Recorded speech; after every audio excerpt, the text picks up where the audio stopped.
The only people who don't want to disclose the truth are people with something to hide. A lot of things that we are living through do become discarded narratives, even as we know we watch things go by and then realize a couple of years later, oh my goodness, we're not talking about that anymore, or that never really went anywhere.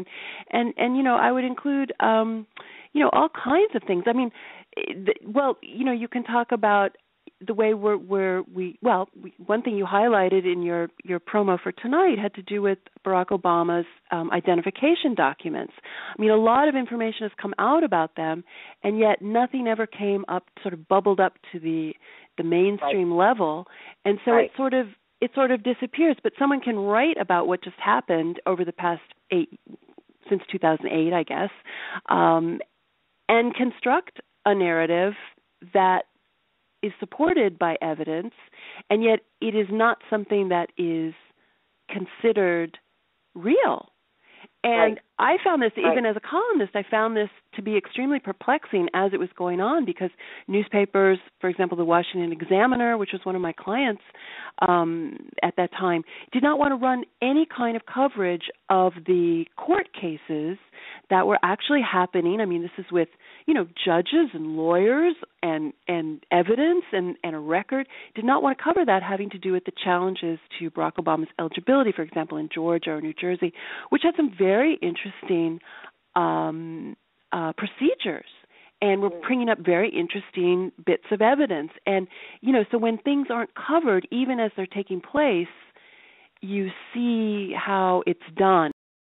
Ms. West, I've had congressmen told me face-to-face that they know Obama's a fraud, but they can't do anything about it. And it goes into what you were saying about Petraeus. Are they holding something over their head? Is there a threat out there? Is there some magic wand that they're waving to hypnotize these congressmen to tell them not to say anything? Is it intimidation? And actually, it's kind of scary when you think about it. I think it's terrifying, and yes, I don't know. I have heard people say this similar things to me, but though would not go on the record, would not go in public to ask the questions, to do their constitutional duty and examine these things. I mean, it's I wasn't exaggerating when I wrote in my last column. You know, you have your final thoughts that you can say in that particular forum, and I wasn't exaggerating. I really think it is the story of our time. I mean, even with everything else going on, the idea that someone can become president with this kind of dodgy documentation, this kind of secrecy, this kind of, you know, just the White House. I call it a piece of electronic artwork on the White House website purporting to be a copy of a long-form birth certificate. I mean, these are the sorts of things that should be investigated. Sheriff Joe Arpaio's cold case posse, of course, investigated it, and then no one wanted to take it any further. So this is part of the breakdown in our time, and it's you know, we're still living with it. I don't have any valedictory thoughts on where to go with it, but it's just sitting there, and it's something you just can't forget about. Mm-hmm. One day I did take evidence myself, not to Congress, but to a newspaper editor, and so I thought, because he wasn't running my column was syndicated, but this paper wasn't running columns on the issue, and I thought, well, maybe he doesn't know, you know, my full dossier, and this wasn't even that far into things. This was several years ago, and I took what I had and met with him and showed him, and then he looks at what I brought him, and he sits back and he says, Diana, it's not that I don't believe you, it's that I do believe you. Well, Diana, oh my gosh, what's that about?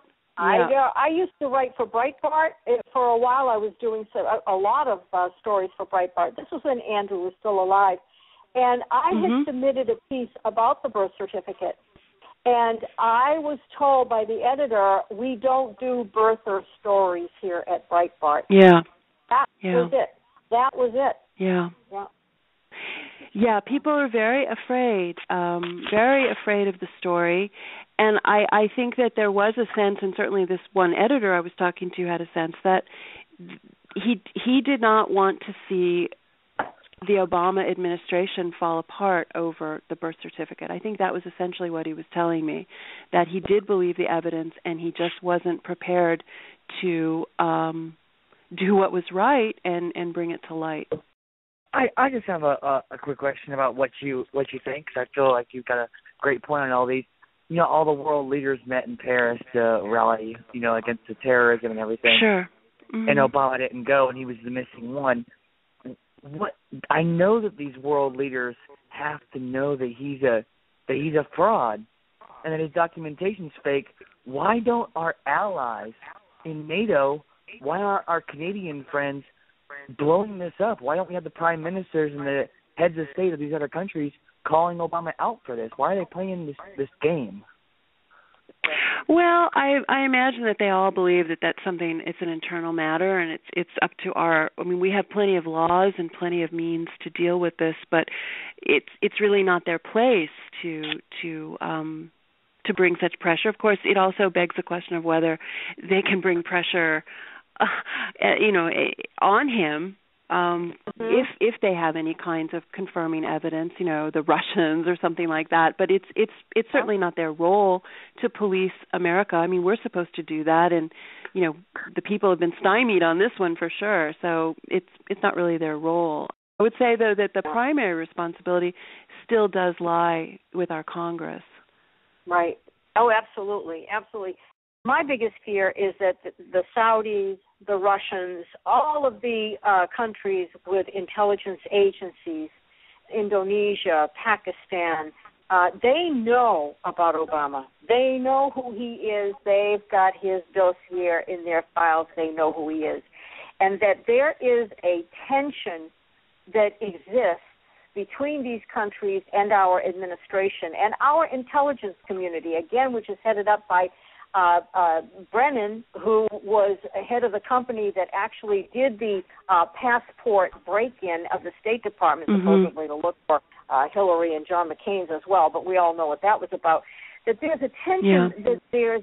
The only people who don't want to disclose the truth are people with something to hide.